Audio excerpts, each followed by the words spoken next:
Dek. Oh, itu yang kecil itu. Lo, tim audit mau diturunkan. Nah, mau gimana tuh Mbak SW? Mending sebelum tim audit ini turun, sampean jujur aja ke Ruben Onsu. Karena tidak juga diindahkan untuk memberikan pertanggungjawaban rinci. Halo melawan lupa, selamat datang kembali di channel yang membahas dan mereaksi berbagai isu yang sedang ramai diperbincangkan. Kali ini kita akan membahas polemik Ruben Onsu dan Sarwenda yang kembali memanas.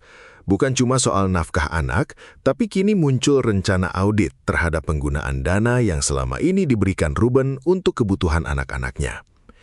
Yang membuat isu ini semakin menarik, kuasa hukum Ruben menyebut nominal nafkah tersebut mencapai ratusan juta rupiah setiap bulan, dan pihak Ruben ingin mengetahui secara lebih rinci kemana saja dana itu digunakan. Bahkan, persoalan audit ini disebut-sebut bisa menjadi bagian dari materi gugatan mereka. Di sisi lain, muncul juga berbagai komentar mengenai hak Ruben untuk bertemu anak, komunikasi antara kedua pihak, sampai pernyataan sejumlah pihak yang ikut memberikan pandangan mengenai konflik ini. Jadi sebenarnya apa yang sedang terjadi? Apakah persoalannya memang sesederhana masalah uang nafkah, atau justru ada persoalan yang jauh lebih panjang di belakangnya? Tonton videonya hingga usai, karena saya akan memberikan komentar cukup panjang di bagian akhir video. Yuk, kita tonton videonya. Yang penggunaan setiap pengeluaran yang untuk atas nama anak tersebut, jadi tidak untuk kemungkinan Ruben akan meminta dilakukan secara audit. Dan banyak berita seliweran di media sosial ya, katanya ada kabar Sarwenda mau diaudit. Banyak berita seliweran di media sosial ya, katanya ada kabar Sarwenda mau diaudit. Ngadi-ngadi aja, ya enggak? Emang semudah itu audit? Dasar hukumnya apa? Ya, tolong dipelajari dulu ya, yang dimaksud dengan audit itu seperti apa dan harus gimana ya. Jadi jangan ngadi-ngadi lah, ya enggak? Lagian audit kan harus ada persetujuan dari Sarwenda juga. Ya, jangan ngadi-ngadi lah. Bang tuh bisa nggak diaudit penggunaan uang yang 200 juta itu kan gitu ya? Audit bisa dilakukan, dan mungkin ini juga akan menjadi salah satu hal yang kita masukkan dalam dalil gugatan kita. Jadi prinsipnya secara hukum ya, uang nafkah itu adalah untuk anak ya, bukan untuk mantan. Dan itu sesuai dengan landasan hukumnya di pasal 45 Undang-Undang Perkawinan, junto pasal 149 kompilasi hukum Islam ya. Jadi memang seyogianya setiap pengeluaran yang diberikan oleh ayah ya untuk anaknya yang dikelola oleh walinya, yaitu orang yang mendapatkan hak asuh, itu memang dapat dipertanggungjawabkan. Nah, ini kan Ruben Onsu kan sudah berulang-ulang nih ya bertanya secara langsung agar ada pertanggungjawaban tentang penggunaan uang yang 200 juta lebih kurang setiap bulannya itu selama setahun lebih, dan juga penggunaan kartu kredit, tapi tidak dapat dipertanggungjawabkan. Jadi sebenarnya kita bisa meminta akan dilakukannya audit gitu loh, karena harus dipastikan bahwa memang kebutuhan anak-anak itu sebesar itu tiap bulannya. Nah, dan karena itu adalah uang nafkah untuk anak, memang tidak sebaiknya uang itu digunakan oleh ibunya untuk kepentingan dia sendiri atau kepentingan-kepentingan yang lain, kecuali untuk kepentingan anaknya. Jadi memang audit bisa dilakukan, dan mungkin ini juga akan menjadi salah satu hal yang kita masukkan dalam dalil gugatan kita ya dalam persidangan, agar ya karena banyak cara itu untuk memberikan laporannya ya, baik Excel juga ada, jadi ada perincian, ada kwitansi, itu wajar saja, jadi jangan dianggap tidak wajar. Jadi mungkin kita akan berpikir juga ke arah sana untuk dilakukan audit. Dilakukan secara audit, dan kami lagi mempertimbangkan untuk memasukkan materi ini ke dalam perkara gugatan kita di pengadilan negeri. Serem ya guys, serem banget. Aduh, Sarwenda, apes banget hidup lo. Ya ampun, kalian udah menderita, udah dasiran dulu, cerai anak dulu, harus rembes dulu. Sekarang lu mau diaudit. Pak Minola, sini gue kasih saran ya. Kamu jangan audit sendiri. Ini kan udah masuk ranah korupsi nih kan, menurut kalian kan. Kau harus undang BPK, undang KPK, undang kepolisian, turunkan penyidik ya, sidik sedalam-dalamnya. Oh my god, seorang ibu digituin sama mantan. Gila, gara-gara nafkah anak aja mau diaudit. Hei, oneng banget sih lo. Kalau lu dapat istri yang tidak benar, anak-anak lu tuh tidak berprestasi. Jangan goblok banget jadi orang, nyebelin. Pak, dapat saran dari netizen ya. Kebanyakan gaul sih lo sama netizen. Gila ya, seorang pengacara, ya seorang bapak bisa begitu lo terhadap seorang wanita. Tahu nggak guys, kenapa sampai muncul ide untuk audit keuangan Sarwenda ini? Itu karena saran dari netizen pembela mereka. Gila, saran netizen hal seperti itu tuh mau dimasukkan ke perkara persidangan. Ih, gimana logika berpikirnya ya? Gila ya. Terus masalah rembes nggak dibahas, cuman bahas audit aja. Setiap bulan kurang lebih 200 juta. Gila kali lo, itu yang tertinggi. Baru pernah terjadi ya dalam dunia persilatan ya, dalam dunia perceraian ya. Ada seorang ayah itu memberikan nafkah kepada anaknya lewat mantan istrinya dan minta diaudit. Baru pernah terjadi di Indonesia, benar nggak sih? Di Indonesia ini baru pernah terjadi loh kali ini loh oleh si orang yang satu ini ya. Oh my god, gila ya. Dan yang gobloknya lagi nih, para pengikut-pengikutnya ini semuanya setuju untuk diaudit. Kalau kamu punya mantan itu tidak benar, anak-anakmu tuh udah terlantar di jalanan, bukan menjadi anak-anak yang berprestasi kayak sekarang. Duh, udah kesulitan keuangan, udah nggak punya duit lagi, jadi segala cara lu pakai. Tuhanku, gue nggak tahu mau ngomong apa lagi ya guys ya, tapi gue kayaknya merasa kayak ini banget, gila seorang wanita digituin ya, sudah bersusah payah itu mantan istri kamu itu ya, merawat anak kamu sendiri ya, bangun pagi-pagi ngurus segala keuangannya, dimana kan harus rembes dulu, dia harus mati-matian cari duit untuk biayain kehidupan anaknya. Sekarang lu ganti dengan sistem rincian yang jelas, terus lu minta diaudit. Setan lu, setan. Gila ya, ada sih manusia kayak gini, kesal banget gue. Ya ampun, jangan lupa panggil KPK ya. Itu pengacara lu juga diaudit. Kenapa lama-lama banget? Itu masalah diperlebar terus, nggak selesai-selesai. Kayak dia nggak punya anak, dia nggak punya istri. Gue doain ya besok ya anak lu tuh dapat suami seperti si Ruben Onsu ini. Biar tahu rasa kau ya. Geblek ya, jadi manusia. Heran gue, sebel gue sumpah beneran. Memalukan, sungguh memalukan. Ada seorang bapak, seorang laki-laki, bahkan seorang pengacara yang juga seorang bapak berpikir seperti itu. Sungguh memalukan, menjijikan, najis. Buat anak aja perhitungan. Gimana ya besok-besok kalau anak lihat berita bapaknya kayak gini ya? Tim audit mau diturunkan. Nah, bagaimana tuh Mbak SW? Mending sebelum tim audit ini turun, sampean jujur aja ke Ruben Onsu biar nggak kemana-mana larinya. Mbak SW, soalnya begini Mbak SW, di dalam pemberian uang yang dilakukan oleh si Ruben Onsu itu hanyalah untuk anak-anaknya. Di luar dari kebutuhan anak-anaknya itu bukan menjadi tanggung jawab Ruben Onsu. Bisa jadi nanti jenengan nanti akan dikatakan orang yang korupsi. Kalau mungkin yang dipakai itu untuk kamu ya nggak boleh juga, karena ini adalah orang lain kan begitu. Apalagi untuk bayar si pembantu nih jenengan yang joget-joget itu, yang joget-joget dengan pacarnya, terus ini nyindir-nyindir anak bosnya. Nah itu yang nggak boleh lagi, malah nggak ridho lagi nanti itu si Ruben Onsu. Ya iyalah, masa uangnya kerja kerasnya mau dibayarkan untuk pembantu yang nggak tahu diri itu. Kok nggak tahu diri. Mohon maaf ya, agak gemes juga sih sebenarnya. Begini, kalian semua lah ya, kalau kalian memiliki bos itu, kalian itu jangan kurang ajar gitu loh, jangan nabrak batas gitu loh. Mau bagaimanapun, katakanlah Betran Onsu ini adalah anak pungut, katakanlah dia adalah anak gitu loh, kedudukannya lebih tinggi daripada kamu yang seorang pekerja begitu loh.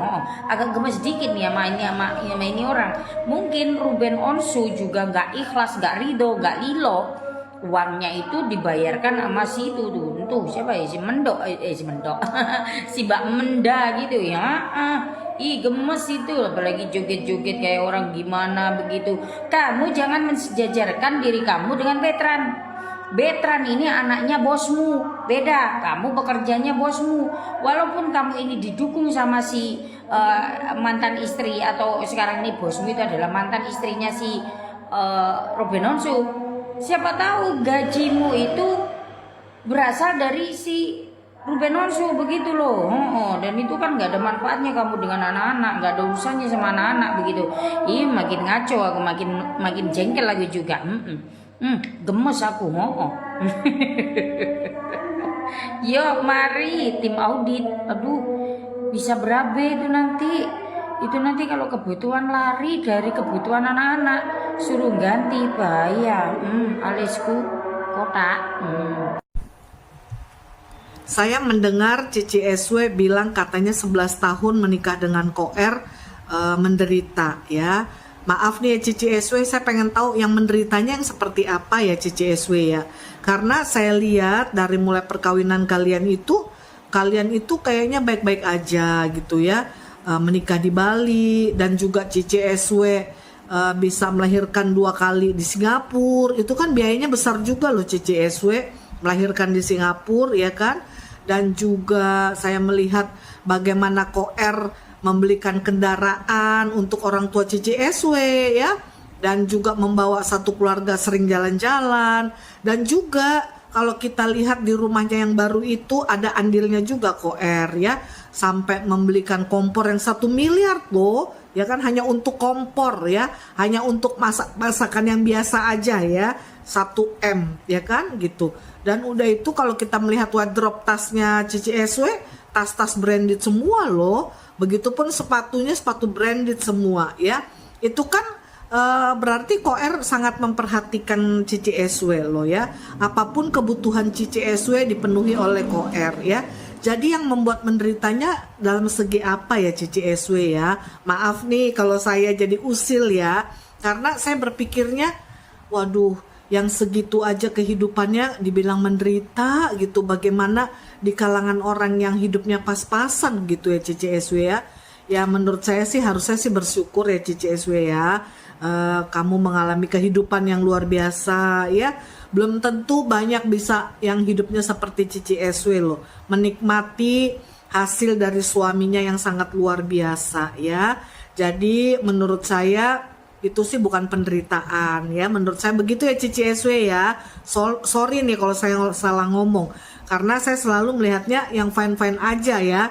Nggak tahu deh kalau dibalik kalian dari video-video kalian ya, di balik medsos kalian saya juga nggak tahu sih ya. Tapi saya melihatnya Koer begitu perhatian dengan Cici SW dan anak-anaknya. Oke ya Cici SW ya, bye-bye, God bless you. Saya sebagai warga Indonesia yang baik, ada undangan di persidangan, saya harus ada datang. When kalau lo ya, sebagai warga Indonesia yang baik, taat aturan ya, harusnya lo tidak sampai terjadi seperti ini ya, tidak sampai terjadi yang namanya cancel culture dan pemboikotan. Paham lo sampai sini ya? Kalau lo menaatin aturan undang-undang ya, tuh bapaknya nggak sampai menggugat lo di pengadilan ya. Harusnya lo belajar ya, jangan blunder lagi, kasihan ya. Jangan mengatakan oh saya sebagai warga Indonesia yang baik saya taat aturan, terus persidangan yang sudah disahkan oleh pengadilan itu udah kamu taatin belum? Terus bagian bapaknya selama 3 hari sudah kamu penuhin belum? Jangan ngomong-ngomong sebagai warga Indonesia yang baik taat aturan lo, mangkir baru benar. Bikin geram gue. Ingat KS itu maksudnya kamu itu kan dulu itu udah dipercantik gitu loh sama Koruben, ajarin apa itu les vokal, les nari segala macam. Berterima kasihlah dan berilah hak, maksudnya kayak kewajiban kamu yang harus, misalnya Koruben ketemu anaknya udah kasih aja, minta maaf gitu loh. Jadi hal ini jadi tidak menjadi lebih besar gitu ya nggak sih? Netizen Indonesia itulah yang kita nantikan gitu loh ya nggak sih? Cici SW, saya lihat kamu masih pakai manda ya untuk karyawanmu. Kok masih dipercaya sih karyawan seperti ini ya? Kalau saya jujur udah nggak mau loh Cici SW. Ya tapi nggak tahu lah ya kenapa kamu masih mau pakai manda itu, saya nggak ngerti alasannya apa. Padahal gara-gara dia kamu sudah hancur loh ya. Sampai kamu pun jualannya sudah tidak dipercaya oleh brand-brand lagi loh ya. Dalam bulan ini mungkin kamu live itu memakai produk kamu sendiri ya. Tidak ada lagi brand-brand yang memberikan kepercayaan kepada kamu ya. Nah sekarang masih kamu percaya si Manda bekerja sama kamu ya. Tadi saya lihat kalian bercanda-canda, entah ini tingkahnya si Manda kembali yang memancing kamu, atau skenario kamu, saya nggak tahu deh ya. Seperti kamu bilang, at least aku nggak bisa klarifikasi, tapi aku punya banyak bukti. Nah, yang saya mau tanya sama Cici SW, gunanya apa kayak gitu ya? Walaupun kamu banyak bukti juga, untuk apa dibicarakan di depan medsos? Tahu nggak lah Cici SW ya, tingkah seperti ini, tingkah seperti anak kecil gitu ya. Bukan tingkah seorang ibu yang sudah mempunyai 3 anak loh ya. Apalagi Cici SW kan usianya udah 40 tahun ke atas ya. Harusnya bisa bertingkah yang baik layaknya seorang ibu ya, yang dewasa ya. Terlebih kamu itu kan rajin sekali gereja ya, saya lihat ya. Masa seperti ini sih Cici SW ya kan? Janganlah seperti ini ya. Kalaupun kau terlalu sakit hatimu dengan mantan suamimu, nggak seharusnya seperti ini ya.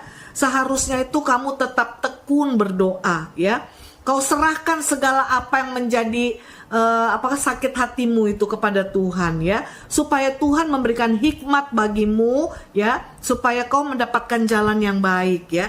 Kalau kau seperti ini ya, bagaimana Tuhan akan menolongmu? Kan kau tahu kan Tuhan selalu berkata apa ya, jangan membalas kejahatan dengan kejahatan, kasihi musuhmu, ampuni musuhmu. Tetapi kenapa kau lakukan seperti ini Cici SW? Saya ngomong seperti ini bukan karena benci sama kamu ya Cici SW. Ini untuk kebaikanmu ya. Saya buat VT ini khusus untuk kamu, bukan untuk menghujatmu, tetapi untuk kebaikanmu dan kedua anak putrimu dan 1 Onyo ya, gitu loh. Yang paling penting ini karena kau punya anak perempuan. Jangan seperti itu. Ingat mental anak-anakmu Cici SW ya.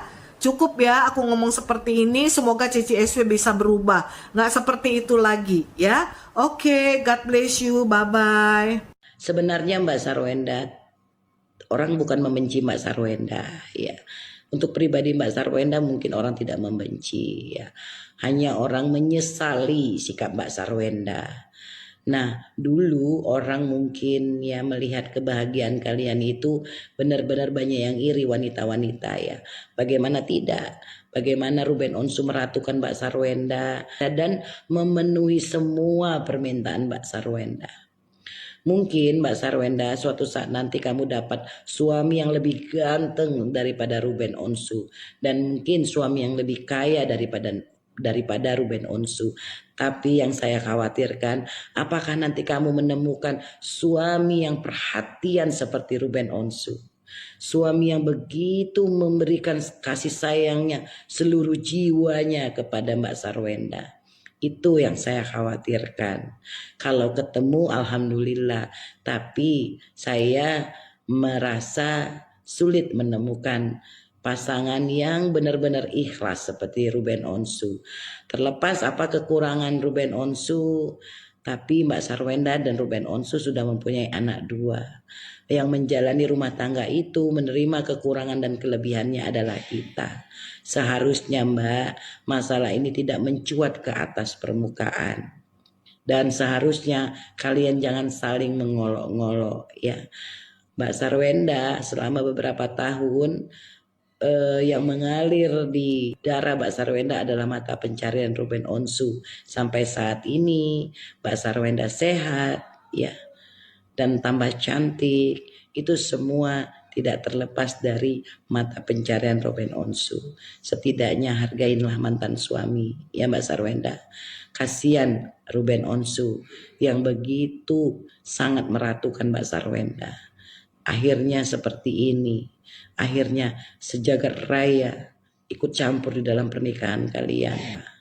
Saling memaafkan. Ya Mbak Sarwenda, berjalanlah dengan jalan kalian masing-masing nantinya. Jangan terlalu banyak orang ikut campur di dalam rumah tangga kalian. Dan jangan terlalu banyak orang yang ikut menyumpahin. Ada anak yang harus kalian jaga.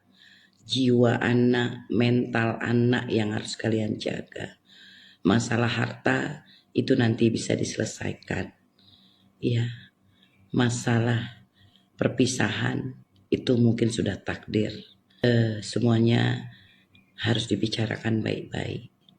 Tidak usah saling menyalahkan lagi tangannya. Dulu orang kepingin tahu kehidupan rumah tangga kalian. Sekarang orang sudah banyak tahu. Seharusnya itu menjadi rahasia rumah tangga kalian. Mbak Sarwenda dan Ruben Onsu, semoga kalian menemukan jalan yang baik untuk menyelesaikan permasalahan rumah tangga kalian. Karena ada anak yang harus kalian jaga. Kalian tetap tua bersama, walaupun kalian tidak bersama-sama. Jadi tidak usah lagi membuat perdebatan-perdebatan yang seharusnya itu menjadi rahasia kalian berdua. Ada nih ya, satu advokat ya, yang ceritanya angkat bicara dan pansos di case-nya Koko RO sama SW ya. Gedek banget. Lu kalau memang nggak bisa melihat dari dua kacamata ya, dua kubu, ya, apalagi dengan alma matermu sebagai advokat, mendingan gak usah banyak komen. Kelihatan banget kalau dirimu ya wahai Bapak Jailuddin MZ ya, menitik beratkan semuanya itu ke ini. Semuanya itu yang salah RO gitu. Dan kamu mengatakan sepak terjang SW ini benar semua. Nah, ini ada video terbaru wawancaranya nih Bapak ya, yang tentang persidangan. Kayaknya dia hadir dalam berada di lingkungan persidangan yang hari ini ya, yang tanggal 12 Agustus nih. Kita tonton videonya, kita review apa yang dia coba omongkan. Sebenarnya saat ini sudah benar gitu ya, sudah tepat gitu. Cuma memang sejak awal ini sayangnya tidak diputuskan. Jadi sayangnya melalui akta perjanjian lewat notaris gitu. Ini kan akan bersama, ya enggak? Ada sewaktu-waktu anak itu sama ayahnya, dan itu kan tidak jadi persoalan. Ya, cuma sekarang yang menjadi pertanyaan, apakah sejauh ini Ruben pernah melakukan serius gitu, ingin bertemu anaknya, datang ke rumah, datang ke sekolah, kan nggak ada masalah kalau memang dia kangen kan. Ada nggak larangan? Nggak ada kan, Sarwenda kasih kok. Menurut saya kan gini ya Pak ya, ini yang saya bahas untuk yang ini dulu ya. Memang namanya RO itu ya, gini, SW memang tidak mempersulit tapi memperibet. Birokrasinya banyak banget. RO kurang usaha bagaimana, kadang saking tidak digubris ya, dia harus angkat bicara mau nggak mau. Malah tidak mendapatkan solusi kan. Solusi cuma satu kali doang waktu itu ketemu di bandara. Itu juga Bapak bisa lihat sendiri, cek videonya seperti bagaimana dinamikanya anak-anak. Ya kan? Bapak juga jangan melihat dari segi logikanya, tapi juga harus belajar namanya psikolog dari SDM masing-masing kubu. Ya, sejarah atau ketraumatikan ya, traumatize yang berada di sisi RO juga. RO juga ngomong Pak, ya jelas-jelas ngomong dia itu trauma, dia merasa gagal sebagai bapak, dia tahu karakternya anak-anaknya kalau lagi senang, lagi sedih, dan yang satu ada karakternya itu yang baperan, yang satu karakternya ada yang mellow, kata RO gitu. Kalau misalnya dia gerebek datang ke rumah, itu kan birokrasinya aja udah ribet, ya, udah tahu sistem harimaunya kayak gimana nih si SW ini, ya kan? Dan plus juga RO berbicara, makanya bapak tuh tonton jejak digitalnya dulu sebelum keluar congornya gitu loh Pak, kata saya mah, ya. RO itu trauma untuk melihat rumah yang di Cilandak itu sendiri Pak. Karena dia tahu ketika dibangun dari tanahnya, letak-letak posisinya, dia nggak mau kenangan itu kembali lagi. Sementara RO itu lagi fokus namanya perjalanan ibadahnya, spiritualnya, move on, melepas semua masa lalu. Dari sisi itu juga Bapak harus bisa melihat dong. Menerawang, usaha ada, tapi memang diribetin, mau gimana? Kadang baru didengarnya berapa minggu kemudian Pak. Ya, kalau giliran bagian uangnya ada cepet nih. Oke, kita lanjutin lagi. Sarwenda kasih kok. Menurut saya kan kuasa hukumnya sudah memberikan statement walaupun berbeda ya, walaupun di awal respon katanya dilarang ya sama ibunya, terus yang di Densu kan katanya tidak pernah menyatakan itu, hanya memang sulit untuk bertemu ya nggak, kan seperti itu kan udah jelas. Terkait hak nafkah anak itu menurut saya sebuah langkah yang tidak tepat, karena nafkah anak itu harus tetap diberikan, nominalnya berapapun ya semampunya orang tua gitu loh. Jadi bukan berarti ada permasalahan nafkah tidak diberikan ya dikorbankan anak, ya nggak, sekolahnya harus dibayar ya kan, segala sesuatunya harus diberikan. Nah kalau ditahan alasannya apa? Itu tanggung jawab orang tua kok, ya nggak, dengan jalan apapun dia harus memberikan itu. Jadi angkanya kan selama ini besarnya juga. Mau jawab apa? Jawab yang gua nggak butuh 200 juta lu Cong itu. Mau aku jawab apa? Nafkah dikasih Pak. Kurang lancar bagaimana? Nanti kita bahas karena masih berkesinambungan sama omongan yang berikutnya. Ya, dikasih Pak. Tapi giliran meminta untuk haknya RO, itu rasanya kayak mohon sama sultan gitu ya, sama raja, sama ratu, sama petinggi untuk mendapatkan haknya aja udah kayak rakyat-rakyat kismin Pak. Ya. Itu aja udah ribet, makanya diberhentiin, bukannya masuknya gimana-gimana Pak. Dana mah nggak masalah. Tapi kalau misalnya sampai diberhentiin itu bukan tanpa alasan. Karena apa? Wajar kalau misalnya RO punya ketakutan. Dananya bener nggak ngalir ke anak-anaknya kebutuhannya? Sekolahnya bener nggak bayarannya segini? Atau hal-hal yang bersifat kecurigaan-kecurigaan RO. Jadi harus diberhentiin dulu. Ya, akhirnya bukan tanpa alasan hak asuh anak ini tiba-tiba dijadikan sebuah hal jalan keluarnya satu-satunya harus dilakuin, Pak. Mau minta masalah anak aja dari harian bisa sampai dibalas pada akhirnya berminggu-minggu atau bulan baru gitu dibales. Ya, jejak digital lagi Pak, belajarin. Nih, kita play lagi lanjutin. Berapa kan? Karena memang mungkin dulu tuh dari Ruben sering memberikan angka segitu ya sudah terbiasa gitu, makanya tanyakan lagi. Ya nggak sebenarnya tidak ada gitu penentuan harus berapa, ya silakan aja gitu karena kalau memang Ruben merasa ada kemampuannya 50-60 ya harusnya diberikan aja. Apa namanya? Akte 3 Bapak ngikutin kasusnya RO nggak sih Pak? Memang SW sendiri juga sepakat dan RO juga bertanya kepada SW mau secara hukum apa secara negosiasi. SW meminta untuk diselesaikan secara negosiasi aja dari hak asuh anak ya Pak. Kemudian juga dari namanya biaya sama harta ya. Bapak bilang tidak mematok 200 juta itu Pak. Ini mereka kan negosiasi berdua. Bapak tahu dari mana sekarang gue tanya? Angka 200 juta itu tidak muncul seperti hujan pohon duit tiba-tiba gitu kan dari langit. Itu ada kesepakatan yang sudah diliskan oleh SW. Keluarlah nominal segitu. Nah sekarang aja nominal 200 juta aja Pak. Itu aja per bulannya udah sampai lebih dari 200 juta. Jarang yang 200 juta standarnya. Sampai ada yang puncaknya 283 juta Pak. Ya, nggak pernah juga mungkin sekali 2 kali 200 juta gitu. Dan SW juga ngeklaim pernah di bawah itu. Tapi kan intinya tetap ratusan juta kan. Kalau misalnya RO menyanggupi cuma untuk sekolahnya doang, 75 juta temporary kalau waktu masih ada ONYO. Tapi kalau sekarang kan hanya 50. Jadi hanya untuk edukasinya aja. Apakah tidak menutup kemungkinan Pak? Kalau misalnya nanti tiba-tiba nominalnya jadi 100 juta karena harus untuk latihan ini, untuk sekolah ini, untuk wisata apa segala macam. Bahkan sampai rumahnya juga diminta RO yang ngebiayain. Dari sampah, kandang, ya kan? Sampai makanan dogi. Semuanya. Belajar dulu dari jejak digital deh Pak. Enak aja. Sepihak. Kelihatan banget ngebelain SW-nya deh. Kalau memang Ruben merasa ada kemampuannya 50-60 ya harusnya diberikan aja. Apa namanya? Akte 39 itu yang diminta penetapannya. Jadi nanti dimohonkan ke majelis hakim. Seperti itu. Jadi nanti semua keputusan. Nanti masing-masing pihak harus mematuhi putusan itu. Dan terkait hak ini itu juga masih rancu kan, hanya bisa dilakukan. Ya makanya sekarang pakai payung hukum Pak. Salah satu pihak itu untuk memperjelas. Nggak ada satu pihak Pak, dua-duanya. Dengan langkah yang saat ini Ngebela banget, ngebela SW banget. Apakah pernah bertanya pada seorang anak, apakah terima dia nggak ibunya diperlakukan seperti itu? Kalau anak apalagi perempuan, kalau diminta memilih antara ayah dengan ibu, lebih cenderung memilih Pak dengerin ya Pak. Bapak lagi ngomong kasusnya siapa sih Pak? Boleh nanya nggak saya? Bapak ngeliat nggak bentukan ibunya kayak gimana?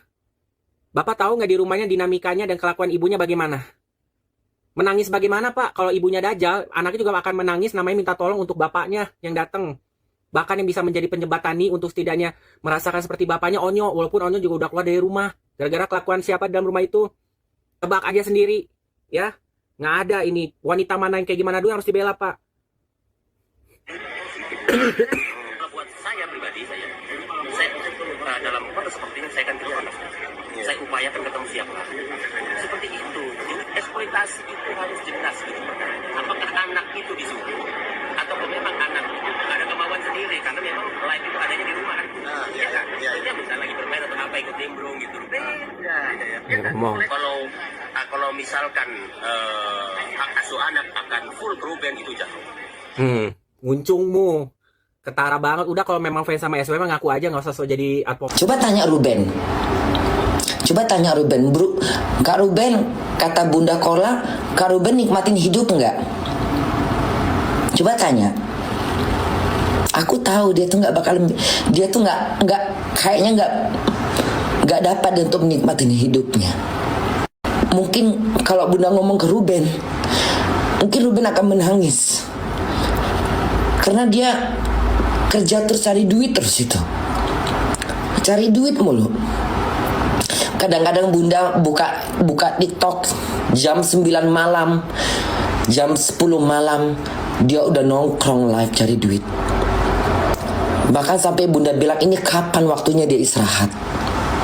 Kapan waktunya Ruben ini menikmati hidup? Kapan dia bisa bersenang-senang? Kayaknya nggak ada itu. Nggak ada kayaknya. Ngerti nggak? Nggak ada kayaknya. Ini bunda ngomong ini kayak gimana ya? Kayak setega itu gitu. Setega itu berbicara di depan melontarkan kalimat di depan publik yang ditonton ribuan orang, seakan-akan kayak lupa gitu. Kebaikan Ruben itu kayak dianggap sebatas angin lewat gitu loh. Perjuangan Ruben selama ini berumah tangga, menafkain, menyenangin, membahagiakan, itu kayak nggak terlihat gitu. Ruben nggak minta Ruben tuh nggak butuh untuk disanjung-sanjung. Ruben tuh nggak minta untuk dihargain apa pemberian dia, tapi setidaknya hormatinlah dia sebagai yang pernah jadi suaminya gitu. Itu aja. Yang pernah tinggal bareng, yang pernah hidup bersama gitu. Itu aja. Mungkin buat si perempuannya itu aja yang bunda ingin. Berhentilah untuk selalu mengeluarkan kalimat-kalimat yang mungkin spontan atau nggak spontan gitu. Walaupun bagaimana dia bekas suamimu. Dia pernah memberikan kasih sayang padamu. Jangan karena udah nggak punya rasa atau punya yang nggak tahu entah gimana, tapi jangan merendahkan gitu, jangan meremehkan gitu. Ruben, kalau bunda lihat dari jalan ceritanya kan, Ruben tuh cuman butuh ketemu anak. Jangan ngasih kentang dulu, kenapa sih?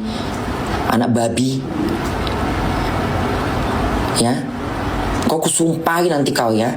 Jangan sampai aku bersumpah yang ngasih kentang ini, ya. Ya. Ruben tuh cuman butuh anak gitu. Dia butuh kasih sayang. Dia butuh kasih sayang dari anaknya. Itu aja kalau dilihat dari cerita ini kan seperti itu sebenarnya. Ya kan? Tapi seperti tidak ada jawaban gitu. Ya kalau bunda cuman mau ngasih saran sebagai ibu, setidaknya berikanlah kesempatan gitu. Maksudnya dia kan ayah dari anak-anak itu gitu.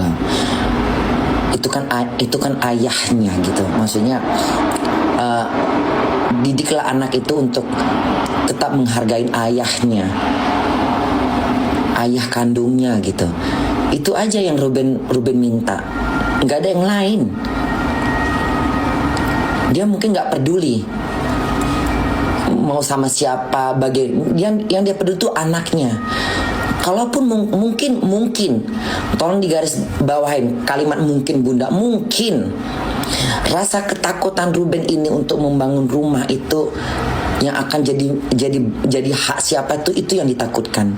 Karena bagaimanapun namanya seorang ayah atau seorang ibu pasti nggak tega anaknya terlantar. Makanya Ruben berusaha untuk melakukan hal itu. Walaupun dia kerja banting tulang siang dan malam, capek loh jadi Ruben itu. Kalau bunda bilang capek loh, capek itu, capek banget, nggak sanggup aku. Untunglah bunda perempuan, ya. Aku masih bersyukur aku perempuan. Nggak sanggup aku jadi Ruben itu, nggak sanggup bunda. Ya, mendingan bunda tuh bersyukur, ya, bersyukur aku jadi perempuan. Mau perempuan apapun terserah, tapi aku bersyukur, ya, aku bersyukur aku. Tapi kalau jadi Ruben itu kayaknya aku nggak kuat aku. Kutinggalkan kalau aku jadi Ruben, kutinggalkan aja udah, masa bodoh terbang ke Amerika. Pergi mampus lah situ. Gak sanggup aku. Untuk bunda bersyukur perempuan.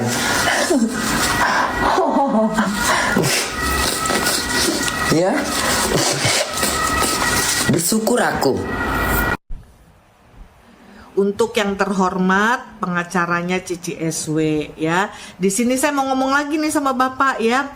Waktu itu juga saya udah pernah bikin VT untuk Bapak gitu ya. Kan saya di VT yang lalu saya bilang kalau habis selesai sidang gitu ya, mendingan langsung pulang ya. Nah seperti hari ini kan sidangnya gagal nih ya. Udah langsung aja bergerak pulang ya. Kalaupun ditanya wartawan, jawab seperlunya gitu ya. Nggak usah lagi membeberkan seperti tadi saya lihat di VT ya, bahwa Bapak membeberkan soal lab yang memeriksa orang-orang bilang bahwa Koer ini kena sakit 3 huruf itu. Untuk apa juga sih Bapak bahas seperti itu ya kan? Sampai Bapak bilang bahwa ini akan bermasalah bagi labnya kalau berkata yang tidak sejujurnya. Apa hak Bapak gitu ya? Kalaupun mau dibahas itu dibahas aja di pengadilan, di sidang saat dalam pengadilan nanti ya. Nah kalau kayak gini nggak ada deh, nggak usah gitu ngomong-ngomong kayak gitu loh Pak ya. Memancing suasana jadi nggak kondusif lagi gitu ya. Kan harusnya Bapak tuh peredam, pendingin gitu ya bagi kliennya ya. Seperti waktu itu kan pengacara Koer ditanya wartawan kan dia bilang udah tanya aja sama pihak sana ya kan, langsung dia buru-buru pulang gitu loh. Jadi nggak saling berbalas pantun lagi ya.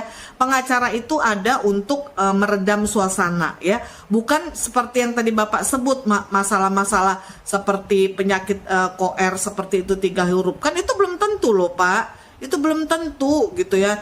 Dan Bapak bisa lihat sendiri ya, Koer itu sehat. Kalaupun memang Cici SW berkata gitu, ya harusnya dia juga udah kena sakit dong. Harusnya Cici SW juga diperiksa lab dong. Jangan hanya maunya minta Koer yang diperiksa lab. Cici SW-nya juga diperiksa di lab ya kan. Dia kan mantan istrinya, pernah hidup bersama ya kan, pernah menikmati keindahan dunia ya kan. Nah, kalau memang Koer ada penyakit seperti itu akan menularkan kepada pasangannya ya. Kan mereka akan ada berhubungan suami istri. Nah, jadi jangan hanya meminta Koer aja yang diperiksa Pak. Ya, klien Bapak juga harus diperiksa di lab gitu loh. Sama-sama diperiksa. Oke, itu saran saya ya, Bapak pengacara ya. Oke, bye-bye. God bless you. Kalau saya boleh memberikan komentar pribadi setelah melihat keseluruhan pembahasan ini, jujur saya melihat persoalan Ruben Onsu dan Sarwendah sudah berada di titik yang menurut saya sangat melelahkan. Bukan cuma untuk Ruben dan Sarwendah, tetapi terutama untuk anak-anak mereka. Karena kalau kita lihat dari awal sampai bagian terakhir, persoalannya semakin melebar kemana-mana.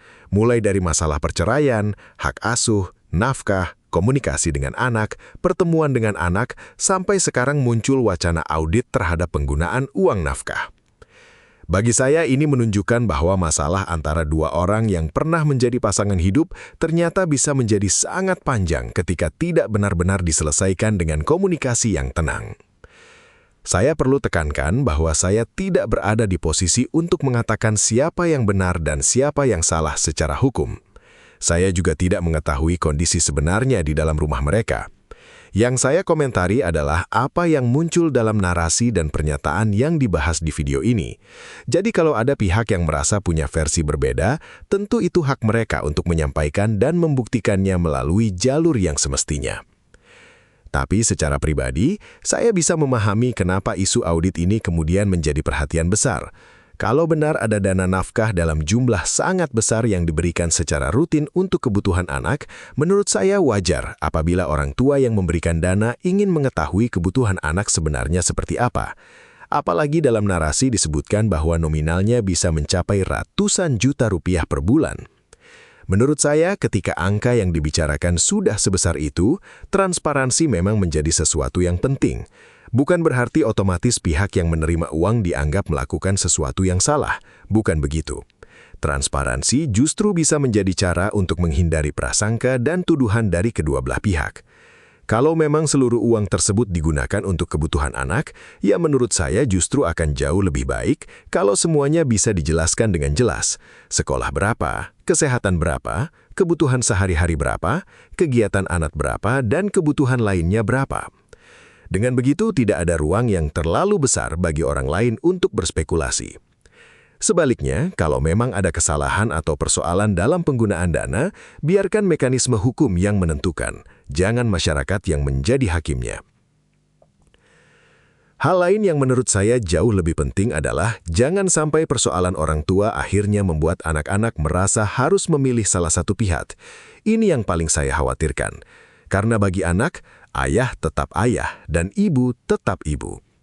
Perceraian adalah persoalan orang dewasa. Jangan sampai anak kemudian dipaksa memahami konflik orang tuanya dengan cara yang membuat mereka kehilangan salah satu sosok penting dalam hidupnya. Saya juga melihat bahwa persoalan mengenai pertemuan Ruben dengan anak-anak sebenarnya tidak kalah penting dibandingkan masalah uang. Dari narasi yang dibahas, ada pihak yang menyampaikan bahwa Ruben merasa kesulitan bertemu anak-anak dan ada persoalan birokrasi atau komunikasi yang membuat semuanya menjadi rumit. Di sisi lain, ada pula pihak yang berpendapat bahwa Ruben seharusnya lebih aktif mendatangi anak-anak. Nah, menurut saya, justru disinilah kedua pihak seharusnya berhenti saling melempar argumen di ruang publik dan mencari mekanisme yang jelas. Kalau memang ayah ingin bertemu, buat aturan yang jelas. Kapan boleh bertemu, bagaimana cara menjemput, siapa yang mendampingi kalau memang diperlukan, dan bagaimana komunikasi dilakukan. Jangan setiap kali ingin bertemu kemudian berubah menjadi perdebatan baru. Anak-anak membutuhkan kepastian, bukan ketegangan. Saya juga kurang nyaman ketika masalah rumah tangga yang sangat pribadi kemudian dibicarakan terlalu jauh di depan publik. Saya paham, mereka adalah figur publik. Saya paham masyarakat memang memiliki rasa ingin tahu, tetapi tetap saja ada batas yang menurut saya seharusnya dijaga. Apalagi kalau sudah masuk ke hal-hal yang menyangkut kondisi pribadi, kesehatan, hubungan keluarga, atau persoalan anak. Menurut saya tidak semua hal yang diketahui harus diumumkan. Hal yang sama juga berlaku untuk para pengacara dan orang-orang yang berada di sekitar kedua pihak. Menurut saya pengacara seharusnya menyelesaikan masalah, bukan membuat suasana semakin panas. Kalau ada persoalan yang memang harus dibuktikan, buktikan di persidangan. Kalau ada data, sampaikan melalui jalur hukum. Kalau ada keberatan, jawab dengan argumen. Jangan sampai pernyataan di depan kamera justru membuat konflik semakin panjang. Dan saya juga merasa netizen harus belajar untuk tidak terlalu cepat menjadi hakim. Ini penting sekali, karena kita sebagai penonton hanya melihat potongan informasi. Kita tidak hidup bersama Ruben, kita tidak hidup bersama Sarwenda, dan kita tidak tahu apa yang sebenarnya terjadi di balik pintu rumah mereka. Kita hanya melihat pernyataan, video, wawancara, dan pemberitaan yang beredar.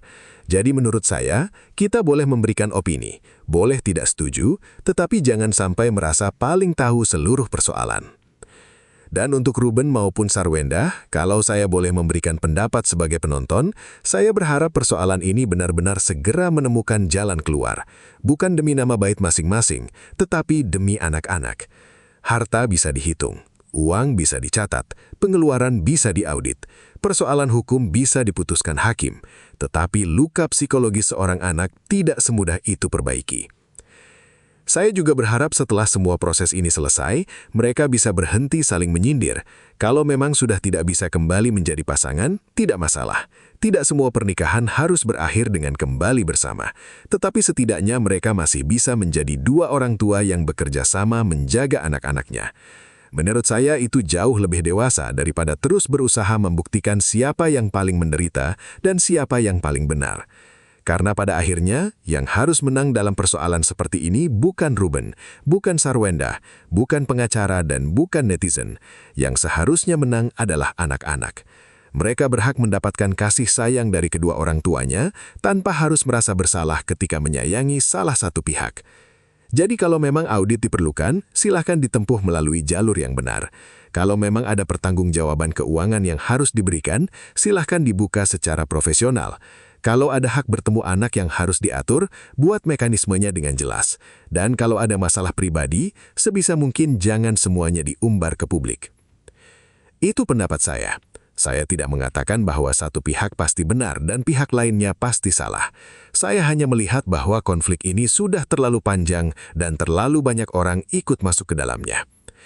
Semoga semua pihak bisa menurunkan ego, berhenti saling menyerang, dan mulai memikirkan apa yang sebenarnya paling dibutuhkan oleh anak-anak mereka. Karena pada akhirnya, setelah perceraian selesai, tanggung jawab sebagai orang tua justru belum selesai.